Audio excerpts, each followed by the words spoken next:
Привет, друзья! Сегодня мы вновь находимся в демо-зале компании Nirvana, где уже более 2 лет проводится тестирование проекторов для домашнего кинотеатра. В августе 2020 года нами было организовано сравнительное тестирование 4 проекторов Sony и GVC. Тогда в тесте принимали участие модели Sony VW270 и 760, GVC N5 и N7. За прошедшее время обе компании обновили линейки своих проекторов, и полагаю, что пришла пора вновь провести подобное сравнение.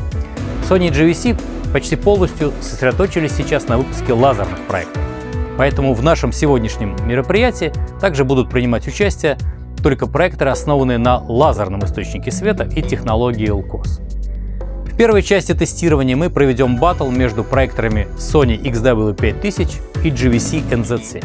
Во втором раунде примут участие Sony XW7000 и GVC NZ8. И, наконец, в третьем примут участие Sony VW890 и GVC NZ9. Напомню, что Sony 890 сравнительно недавно побывал у нас на тестировании и получил заслуженно высокие оценки. Кроме того, в ролике, посвященном тестированию этого проектора, мы рассказали об основных чертах новой линейки Sony серии XW. Что же касается лазерных проекторов GVC серии NZ, то мы детально протестировали модели NZ7 и флагмана компании NZ9, причем сделали это в видеоформате первыми в мире. Однако это были так называемые инженерные сэмплы, поэтому будет интересно посмотреть на серийные экземпляры, тем более что российское представительство компании GVC любезно предоставило нам на тестирование новейшую прошивку, добавляющую ряд новых функций, о которых я расскажу немного позднее. Сама методика нашего тестирования не изменилась. Мы проведем необходимые измерения, погоняем на проекторах синтетические тесты, демо-ролики, фрагменты фильмов, потом по 10 критериям выставим оценки каждому из проекторов и подведем итоги.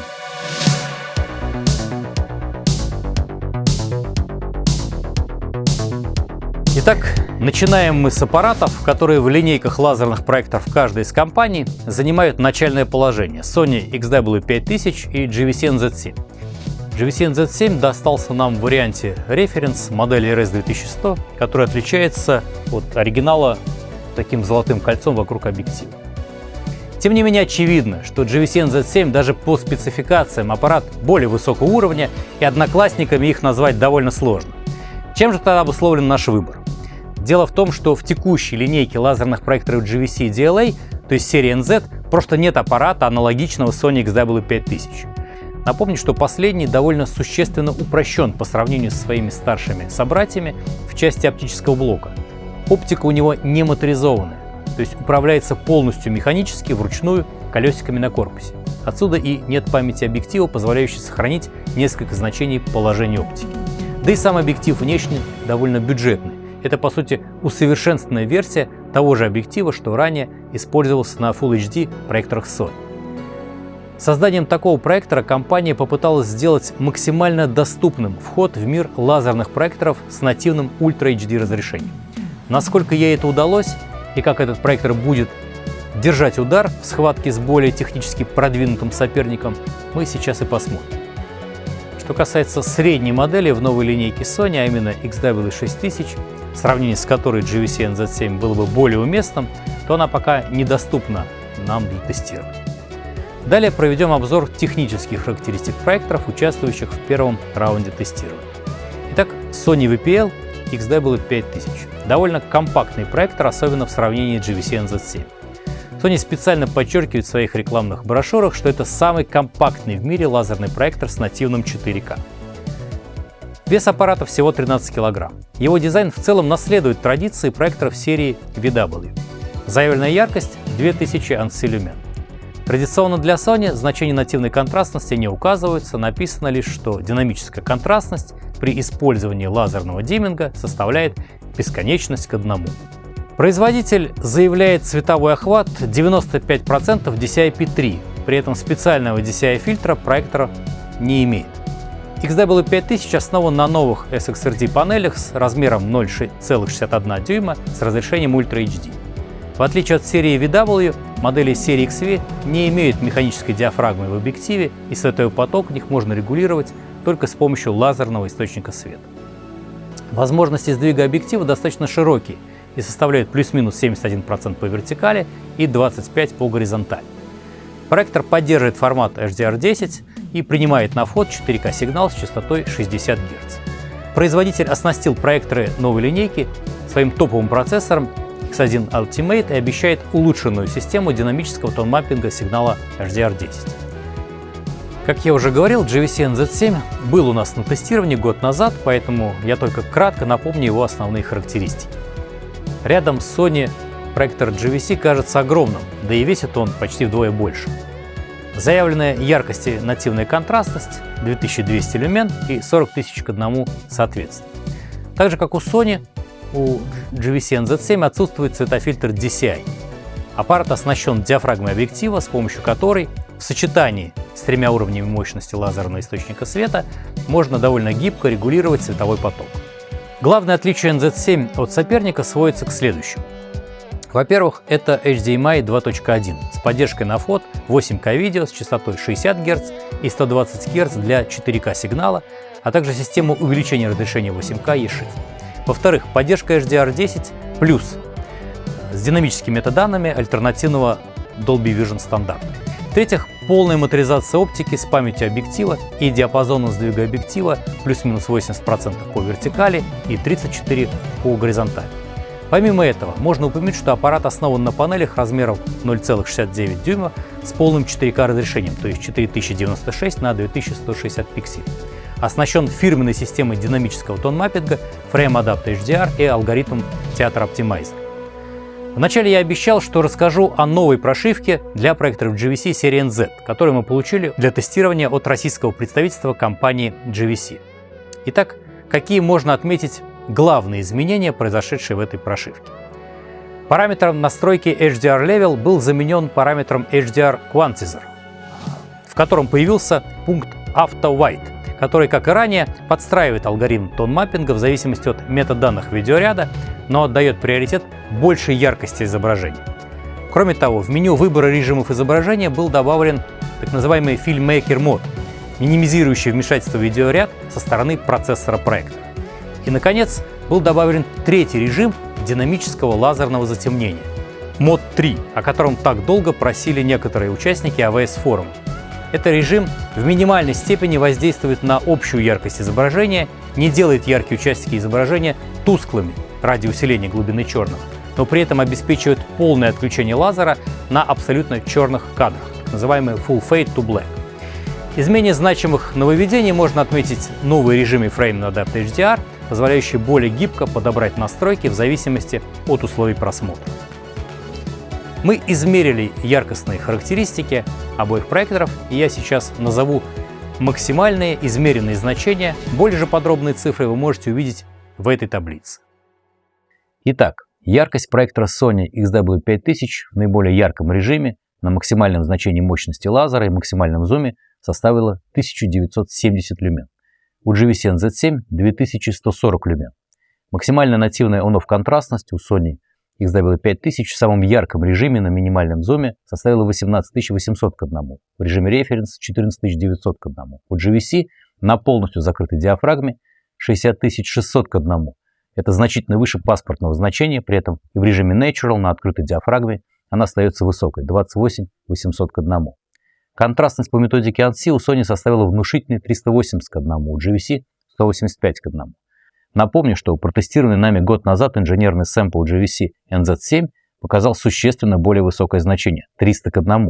Это говорит о том, что компании GVC стоило бы внимательнее относиться к обеспечению стабильности характеристик выпускаемых проекторов. Далее проверим качество изображений проекторов по заливкам и на фрагментах различных видеоматериалов. Важно отметить, что перед тестированием все три пары проекторов в тесте были выровнены по световому потоку. Вначале мы традиционно проверили оптическое качество проекторов. На тесте шрифтом GVC NZ7 продемонстрировал результаты, типичные для используемого компанией 65 мм объектива. Самый мелкий шрифт с толщиной линии в 1 пиксель читался, но был немного смазан. Равномерность фокусировки была хорошей. Сведение экземпляра, попавшего на тестирование, также было хорошим, особенно по центру экрана. По краям ситуация была традиционно похуже, но с места просмотра каких-либо проблем заметно вообще не было. Sony XW5000 показал неожиданную для столь маленького объектива четкость. Разборчивость самого мелкого шрифта была даже немного лучше, чем GVC. Четкость изображения падала лишь к левому краю и внизу изображения, что с места просмотра было практически незаметно. Тест с цветными линиями толщиной в 1 пиксель в целом выглядел хорошо на обоих проекторах. Причем стоит отметить явное улучшение у проекторов GVC серии NZ по сравнению с предыдущей линейкой. Зеленые линии теперь не сливаются, что мы раньше иногда замечали на аппаратах N серии. Лишь крайняя полоска была окрашена в фиолетовый цвет, хотя в оригинале она должна быть нейтрально-серой. Причем эта проблема наблюдается у обоих проекторов. Отключение функции Reality Creation на Sony XW5000 приводит к повышению насыщенности зеленых и красных полос, а зеленые начинают сливаться. На видеошаблоне Quick Brown Fox оба проектора показали примерно одинаковый и притом довольно достойный результат с точки зрения читаемости мелкого шрифта и равномерности фокусировки. Однако монохромные квадратики с мелким шрифтом были окрашены у обоих проекторов. Следующая группа тестов посвящена проверке равномерности. Равномерность белого и серого на GVC NZ7 была не идеальной, но приемлемой. На чисто белой и серой заливках можно было заметить цветостную неравномерность от центра к углам. Яркость же была немного больше внизу экрана. У Sony равномерность на тех же шаблонах немного лучше, что опять же довольно неожиданно с учетом цены аппарата. Следующие тестовые шаблоны позволяют оценить равномерность черного. Видно, что равномерность и глубина черного значительно лучше на GVC, что, впрочем, предсказуемо. Шаблоны с белыми объектами на черном фоне позволяют оценить выраженность паразитных переотражений внутри оптического тракта. Последнее очень существенно влияет на контрастность в ярких и смешанных сценах. GVC NZ7 еще раз подтвердил успех компании в решении проблемы переотражений. Гало вокруг белого квадрата было очень незначительным, как и горизонтальный стрикинг. У конкурента от Sony гало было меньше, также был заметен слабый вертикальный стрикинг. Этим объясняется и больше, чем у GVC контраст, измеренный на шаблоне ANSI. Следующий тест направлен на проверку плавности отображения градиентов и наличия или отсутствия бандинга. Предсказуемо на GVC бандинга нет, а вот новый проектор от Sony, увы, демонстрирует эту проблему, так же, как и прежние линейки проекторов компании. Причем функция Smooth Gradation мало что дает для борьбы с этим неприятным явлением. Дальше проверим, как оба аппарата справляются с внутренним тон-маппингом сигнала HDR.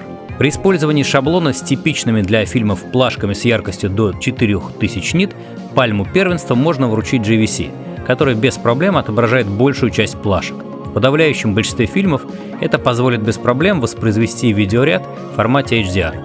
Проектор Sony может отобразить плашки с яркостью более 1000 нит лишь при уменьшении значения параметра Contrast HDR до 43. Далее мы оценили качество передачи движения в динамичных сценах на обоих проекторах. Как и прежде, я вынужден сделать оговорку, что продемонстрировать передачу движения и тем более показать разницу между двумя проекторами при съемке в ненативной частоте кадров и выводе в YouTube невозможно. Поэтому я смогу только озвучить выводы, к которым пришли все участники мероприятия. По итогам просмотра динамичных фрагментов стало понятно, что проектор Sony не показал никаких преимуществ перед GVC. Более того, NZ7 при активации опции Motion Enhance показал более качественный результат. Ничего не дало и включение опции True Cinema на Sony. Напомню, что в проекторах серии VW Sony всегда на наших тестах уверенно побеждала GVC по данной дисциплине. Следующий этап тестирования – это проверка работы динамического лазерного димминга. Мы оценили качество димминга на проекторах как на тестовых заливках, так и в нескольких очень темных сценах. Здесь особенно интересно было посмотреть на работу нового, третьего режима у GVC.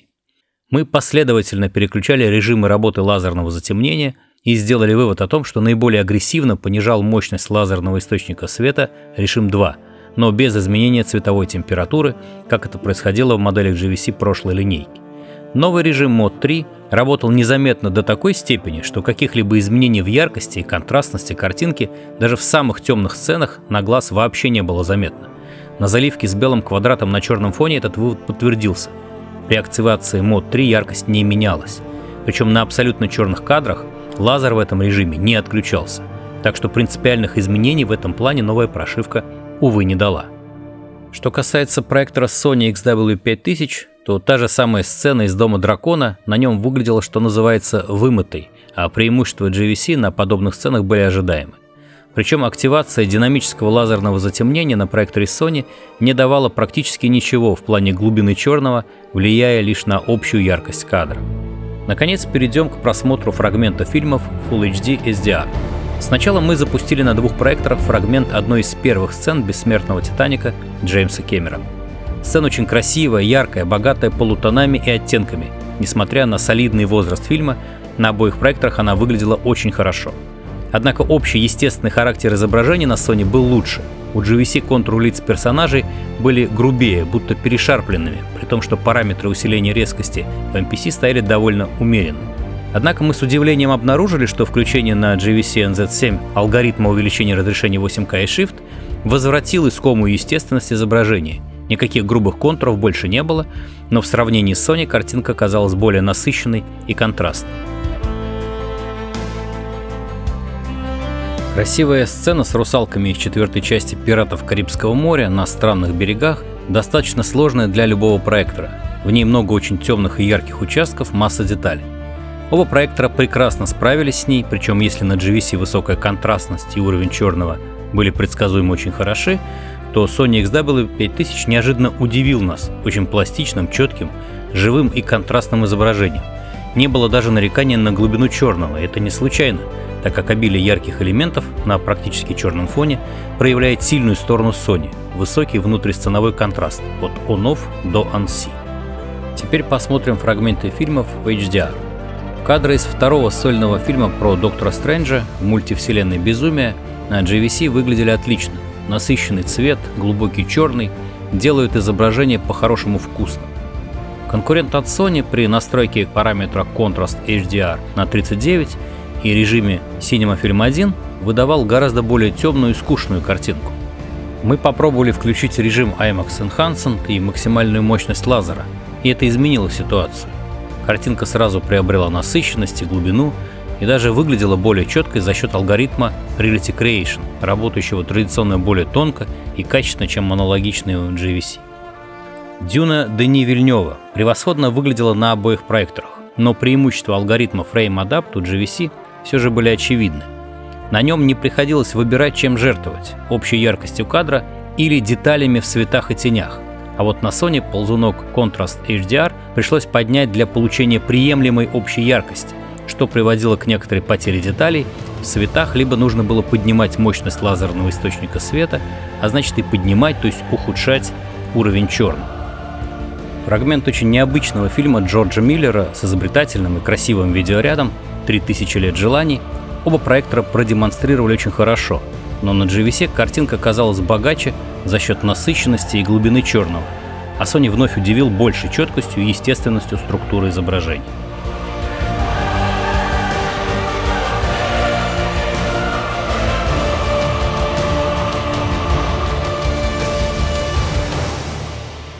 Теперь перейдем к тестированию второй пары наших участников – проектором Sony XW7000 и GVC NZ8. В отличие от первой пары, здесь соперники могут потягаться силами без каких-либо оговорок. Более того, Sony с моделью XW7000, как говорится, заходит с козырей, заявляя яркость 3200 люмен против 2500 у GVC. Многие паспортные характеристики проекторов повторяются с предыдущей парой, поэтому я буду озвучивать лишь те из них, что отличают от более младших моделей. Итак, XW7000 отличается от начальной модели моторизацией оптики с памятью лиц и более качественным объективом ACF, с большим диапазоном сдвига линз до плюс-минус 85% по вертикали и 36% по горизонтали, а также указанным значением заявленной яркости. Прочие характеристики этой модели совпадают с моделью XW5000. NZ8 отличается от более младшей модели также заявленной яркостью, разница в 300 люмен, паспортной контрастностью 80 тысяч к 1, которая обеспечивается в первую очередь системой двух диафрагм. Первая располагается сразу после источника света, а вторая в объективе. Наличием в оптическом тракте светофильтра DCI, который обеспечивает полный охват соответствующего цветового пространства, и, наконец, более совершенной системой 8К и Shift-X, которая обеспечивает увеличение разрешения путем 4-кратного сдвига изображения. Измерение яркости и контрастности второй пары проекторов дали нам следующий результат. Максимальная измеренная яркость проектора Sony XW7000 составила внушительные 2900 люмен, GVC NZ8 2600 люмен. Максимальная измеренная нативная on-off контрастность у Sony составила 19 тысяч к 1, у GVC рекордный за все время проведения нами тестов проекторов 128 тысяч к 1 на полностью закрытой диафрагме и столь же рекордный 38 тысяч к 1 в режиме Natural на открытой. Контрастность по методике ANSI у Sony составила 400 к 1, у GVC 370 к 1. Теперь перейдем к нашим традиционным этапам тестирования. Начнем с проверки оптического качества, четкости, разрешения и равномерности фокусировки. Тест со шрифтом показал, что оба проектора примерно одноклассники по качеству оптики. Равномерность фокусировки, четкость, сведение панелей у них не были идеальными, но вполне приемлемые. Довольно странно, что новый объектив Sony ACF не показал каких-либо серьезных преимуществ перед младшей моделью. Интересно также, что ситуацию со сведением у Sony XW7000 изменило отключение заводской компенсации несведения через сервисное меню. Фиолетовая окантовка шрифта при этом стала значительно меньше. Тест с цветными линиями подтвердил сделанные выводы. Оба проектора способны продемонстрировать Ultra HD разрешение, но при этом не обладают каким-то выдающимися оптическими качествами, несмотря на существенно более высокую цену, чем у первой пары.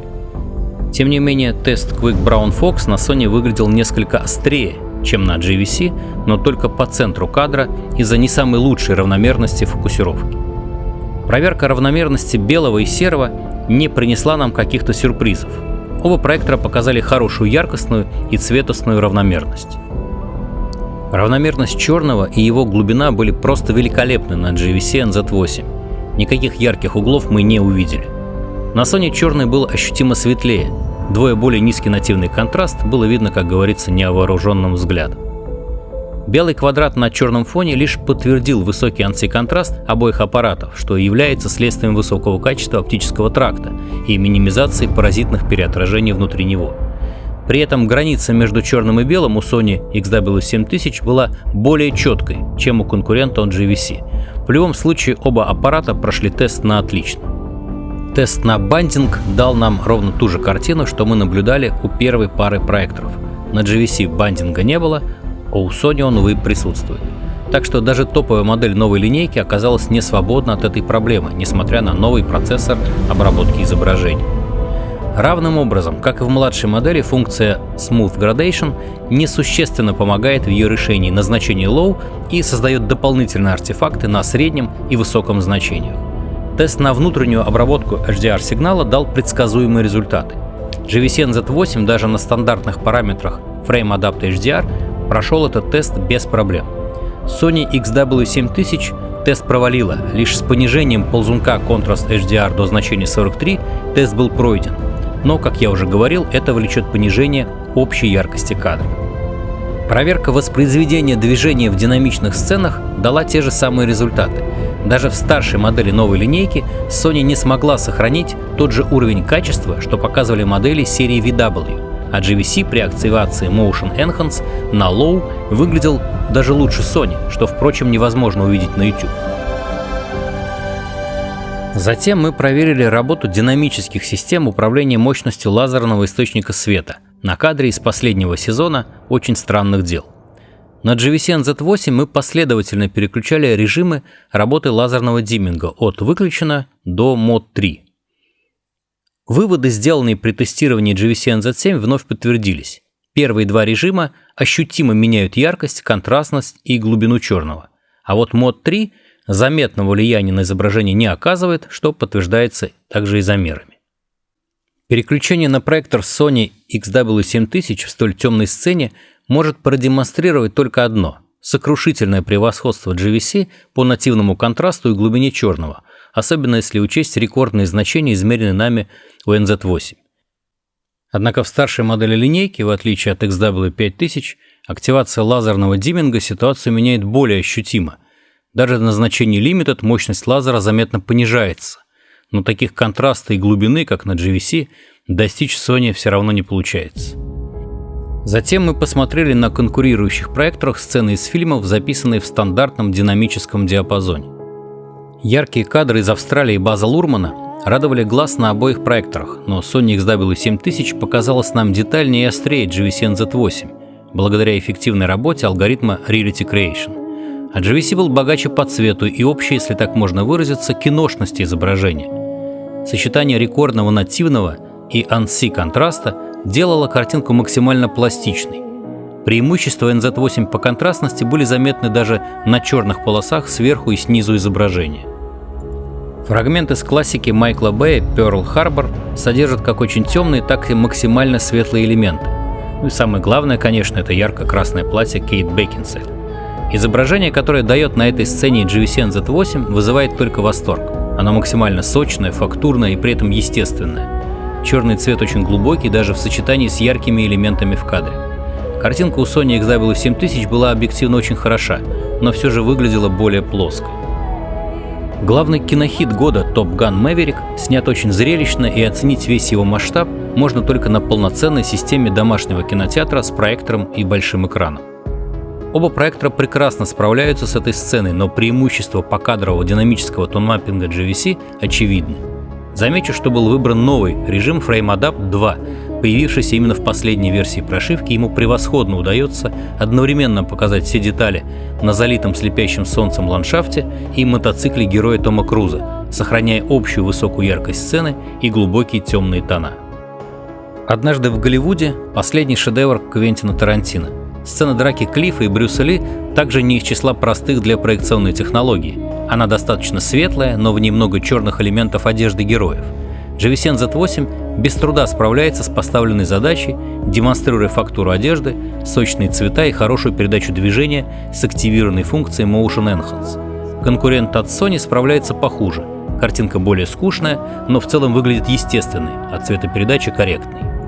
Очень яркая солнечная сцена из Аквамена вынудила нас установить параметр HDR Quantizer у GVC NZ8 со значения Auto White на Normal, так как кожа Amber Heard казалась пережаренной, как и задний план. При такой настройке NZ8 предсказуемо показал более интересную картинку, объемную, динамичную и детальную, с тем самым поп-эффектом, который ожидаешь от такого фильма в формате HDR.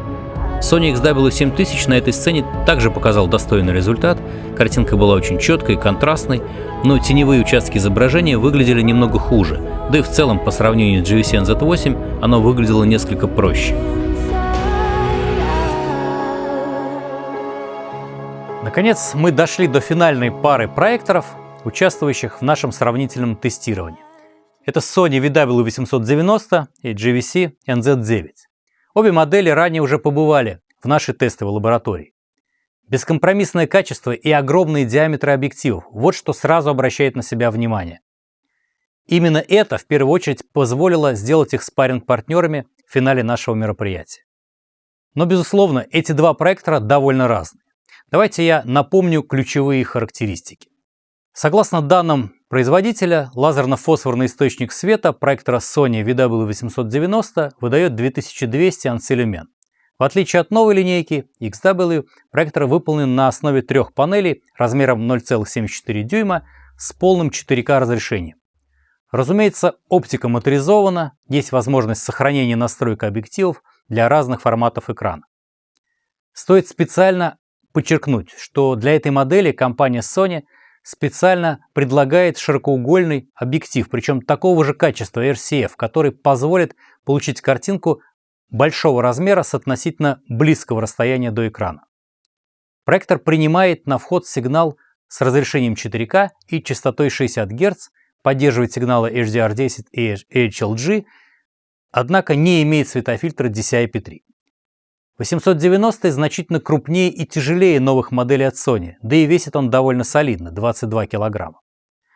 Основное отличие флагмана GVC NZ9 от предшествующей модели в линейке сводится, как было отмечено, в первую очередь к огромному высококачественному объективу, заявленной яркости в 3000 люмен и паспортному значению нативной контрастности в 100 тысяч к 1. Максимальная измеренная яркость Sony 890 составила 2079 люмен, GVC NZ9 – 2970 люмен. Максимальная измеренная нативная on-off контрастность у Sony 890 составила 25500 к 1, у NZ9 на открытой диафрагме 22000 к 1, на закрытой 108000 к 1. Контрастность по методике ANSI у Sony 380 к 1, у GVC 410 к 1. Поскольку оба проектора уже были предметом нашего тестирования, причем те же самые экземпляры, Подробно останавливаться на синтетических тестах смысла нет. Все результаты вы можете увидеть, посмотрев соответствующие ролики или прочитав мои статьи с отчетами о тестировании на платформе Zen. Остановлюсь лишь именно на отличиях, которые мы увидели при сравнении двух аппаратов лоб в лоб. Понятно, что оба проектора относятся к высшей лиге, и сколько-нибудь значимых недостатков у них вообще нет.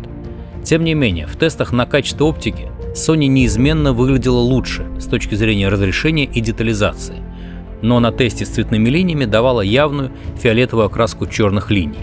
Как мы уже выяснили при тестировании проектора Sony XW7000, от этой проблемы поможет избавиться от включения заводской компенсации несведения через сервисное меню. Но пользоваться этим инструментом неискушенному владельцу не рекомендуется, так как всегда есть риск превратить дорогостоящий аппарат в кирпич. После этого мы вернулись в обычное меню и еще на пару кликов подкорректировали сведение панелей, получив в итоге просто бритвенно резкое изображение. Теперь GVC NZ9 в сравнении с Sony 890 не выдерживал. Посмотрите на это сами. Кажется, что на изображение с GVC накинута легкая вуаль. Равномерность фокусировки на тесте Quick Brown Fox у обоих аппаратов была отличной, как говорится, от угла к углу, но у Sony при явно большей четкости наблюдалось цветное окрашивание квадратов с мелким черно-белым узором. Глубина черного у GVC NZ9 была ощутимо лучше, чем у Sony, несмотря на почти одинаковые цифры измеренного нативного контраста при открытой диафрагме. Равномерность черного поля у обоих проекторов была практически идеальной, не было даже намека на яркие углы. При проверке качества передачи движения в динамичной сцене из фильма Дага Лаймана «Поступь хаоса», в отличие от первых двух раундов, победу одержал проектор Sony VW890. Его преимущества были заметны в особенности при активации функции True Cinema, обеспечивая как сохранение четкости в движении, так и визуальную плавность. GVC даже при активации Motion Enhance был на шаг позади. Работу системы динамического контроля мощности лазера, а для Sony 890 еще и автодиафрагмы, мы сравнивали на темном кадре из фильма Дени Вильнёва «Прибытие». Пришли мы к тем же самым выводам, что и ранее при тестировании этих двух проекторов. У GVC наиболее пригодным для использования является Mode 1. Что же касается Mode 3, появившегося в новой прошивке, то мы так и не смогли увидеть заметного влияния его на изображение. У Sony оба режима Limited и Full работают максимально аккуратно, немного увеличивая глубину черного и в меньшей степени влияют на яркость бликов и общую яркость кадра, чем у GVC. Причем в отличие от новой линейки XW, работа динамической системы у Sony VW890 более очевидна, заметны улучшения от ее использования. Видимо, это обусловлено и большим нативным контрастом модели, и тем, что в дополнение к лазерному затемнению используется автоматическая диафрагма в объективе. Теперь перейдем к просмотру на проекторах фрагментов фильмов в SDR. Кадры из фильма Шона Леви «Живая сталь» при сравнении двух проекторов не оставляют вариантов для разных мнений. Картинка с Sony 890 выглядит четче и вместе с тем естественнее по структуре, чем у GVC. Да, изображение у NZ9 было очень хорошим, но у Sony оно было просто безупречным, несмотря на то, что это релиз в обычном Full HD, да и фильм снят сравнительно давно. Цветопередача, детальность, четкость и плавность передачи движений были эталонными на Sony 890. Затем мы включили фрагмент из «Багрового пика». Кадр безумно красивый, как обычно у Гильермо Дель Торо. И здесь сразу же обратил на себя внимание несколько искусственная структура изображения на лице героини Джессики Честейн на проекторе GVC NZ9. Тогда мы активировали 8K и Shift, и, о чудо, вернули проектору искомую естественность изображения. Чем вызван подход компании в этом отношении, остается только догадываться. Тем не менее, даже при активированном на GVC и Shift на Sony 890 вновь изображение было более прозрачным и естественным, информация в тенях читалась намного лучше. Даже трудно объяснить, почему GVC выглядел слабее. Видимо, Sony использовал какую-то магию, так как от экрана действительно невозможно было оторваться. Затем мы включили на проекторах HDR-контент.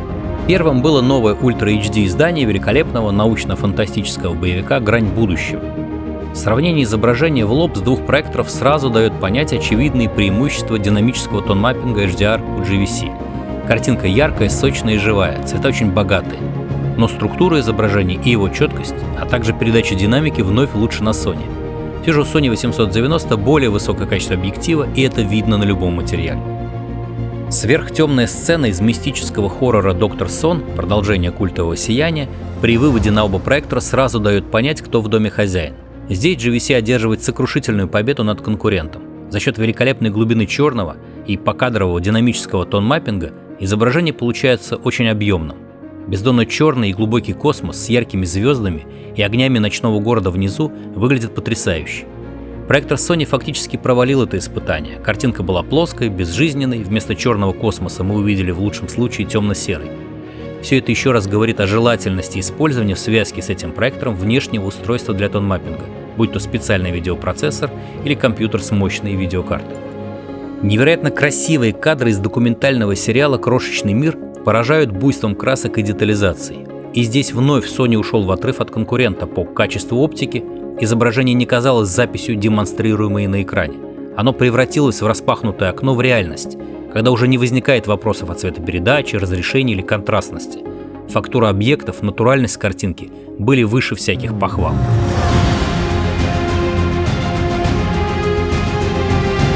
Не самый удачный, но один из самых зрелищных фильмов серии «Люди Икс» «Апокалипсис» предсказуемо смотрится интереснее на GVC NZ9 за счет системы Frame Adapt HDR, которую компания еще и продолжает совершенствовать путем обновления прошивки, как это произошло в новой версии, где появилось сразу 3 режима Frame Adapt. Никаких вопросов к изображению на проекторе GVC у нас не возникло.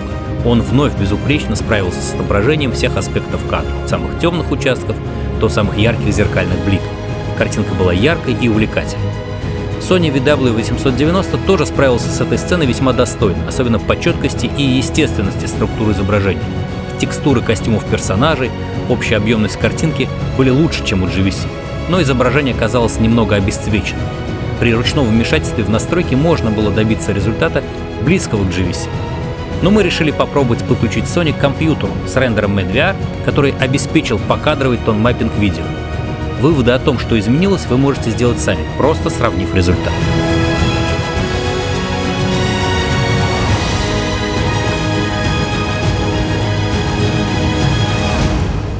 Итак, пора подвести итоги нашему тестированию. Если обобщать все то, что мы сегодня увидели, то можно сделать уверенный вывод. Все проекты, принявшие участие в батле, действительно очень достойны, и каждый из них можно уверенно рекомендовать к покупке. Но тем не менее, различия между моделями даже внутри одного бренда были подчас довольно существенны.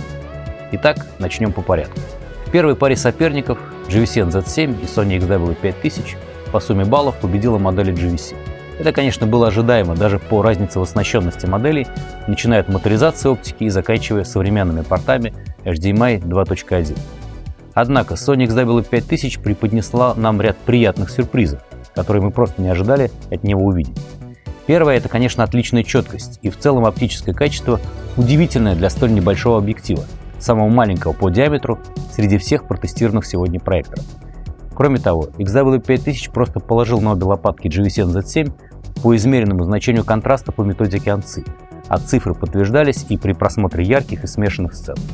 Нативный ионов контраст был хорошим, пусть и не рекордным, что в совокупности с четкостью давало очень пластичную картинку, которую ожидаешь увидеть от аппаратов более высокого уровня. Где GVC уверенно обошел Sony, так это в нативном контрасте и глубине черного, что дало ему безоговорочное преимущество в темных сценах. Ну и, разумеется, это система динамического покадрового тон-маппинга Frame Adapt HDR. Заявление компании Sony, что в новой линейке реализован алгоритм динамического тон-маппинга, не подтверждаются практикой. Во всех тестах GVC даже при настройках по умолчанию неизменно давал лучший результат. Картинка была ярче и сочнее при сохранении деталей в темных и ярких областях. Тем не менее, новый режим в проекторе Sony IMAX Enhanced давал очень хороший результат на максимальном значении мощности лазера. Еще один сюрприз Sony XW5000 оказался не самым приятным. Вместе со сменой SXRD панелей былое преимущество Sony по передаче динамики движения в кадре оказалось утрачено, а GVC NZ7 при активации Motion Enhance показал более качественный результат.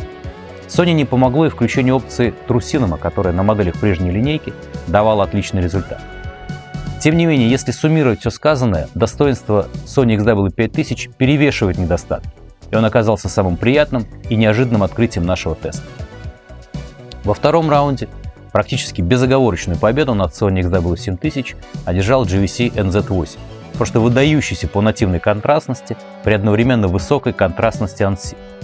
Что касается передачи движений и работы с HDR, то здесь можно только повторить выводы, сделанные в отношении первой пары проектов. Третья пара была выбрана нами не случайно. Я беру на себя смелость утверждать, что на сегодняшний день в рамках своей цены GVC NZ9 и Sony 890 – это два наиболее удачных проектора, которые можно приобрести для домашнего кинозала. И как я уже говорил, оба они исполнители очень талантливые и при этом очень разные.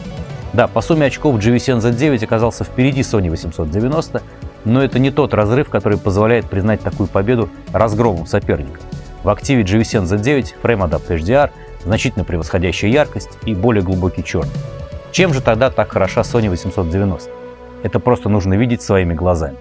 Казалось бы, у обоих проекторов премиальные объективы огромного диаметра, но сравнение в лоб показывает преимущество Sony 890. Изображение, которое рисует оптика аппарата, хочется назвать хрустальным, настолько оно безупречно по детальности, прозрачности и естественности. А дополняет эталонное качество объектива система цифровой коррекции четкости Reality Creation, которая работает корректнее и настраивается тоньше, чем алгоритм Multi-Pixel Control у GVC. При желании можно дополнить Sony 890 внешним устройством динамического тон-маппинга, таким как компьютер с мощной видеокартой, рендером MedVR или видеопроцессорами Envy или Lumigen, и получить на выходе результат близкий к эталонному. Все выставленные оценки мы свели в общую таблицу, чтобы определить абсолютного победителя. В финале по сумме очков победу одерживает GVC NZ9, получивший 95 баллов. Пожалуй, наиболее сбалансированный аппарат из всех протестированных нами сегодня и не имеющий сколько-нибудь значимых недостатков. Он яркий, контрастный, с отличной оптикой, позволяющий продемонстрировать 8К разрешение на экранах очень большого размера. С системой Frame Adapt HDR, которая великолепно работает даже на параметрах по умолчанию и не требует постоянной коррекции со стороны пользователя. Отдельно стоит отметить новую прошивку для проекторов GVC NZ7, NZ8 и NZ9, которая позволила сделать им еще один шаг вперед в совершенствовании системы Frame Adapt HDR. Остается только поаплодировать компании GVC за ее достижения и отметить усилия по совершенствованию прошивки проекта.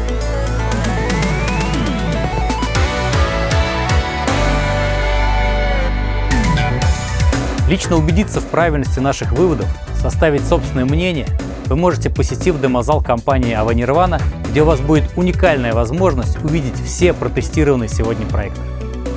Спасибо за просмотр, ставьте лайки, подписывайтесь на наш канал и не забывайте писать свои впечатления, предложения и задавайте вопросы в комментариях. Мы обязательно на них ответим.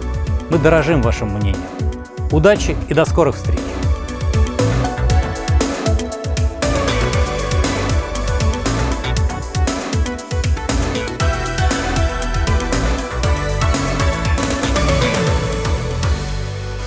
По заливкам и инофрагментам.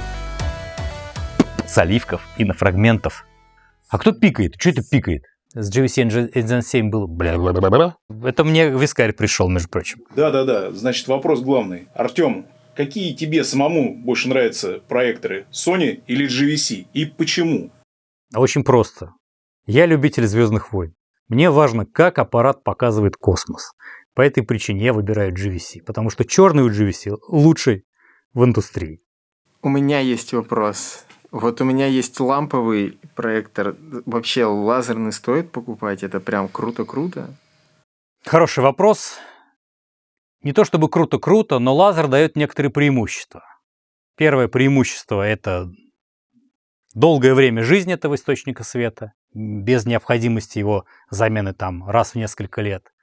Ну и дополнительные преимущества, например, качество и скорость работы лазерного затемнения по сравнению с диафрагмой в объективе в обычном ламповом проекторе. Сейчас просто наступает такой момент, что уже пора там с лампы как-то пересаживаться. Да я не знаю, люди на лампах сидят, покупают новые, и он становится вечным. Тут можно спорить, а лазерный блок ты заменишь за... Ну это да, это одноразовая игрушка. Я согласен с тобой, да. Чел, кому она лампа мешает? Увидеть все протестирования сегодня проекторов. Что со мной не так? Это я голодный, что ли? Артем, скажи, а вот у меня Epson 9400. Хочу перейти на нативный 4К. Какой проектор ты бы посоветовал? У меня, кстати, тоже был Epson 9400 до того, как я перешел на GVC. Это был GVC X7900. Отличная была замена. Вопрос упирается только в финансовые возможности.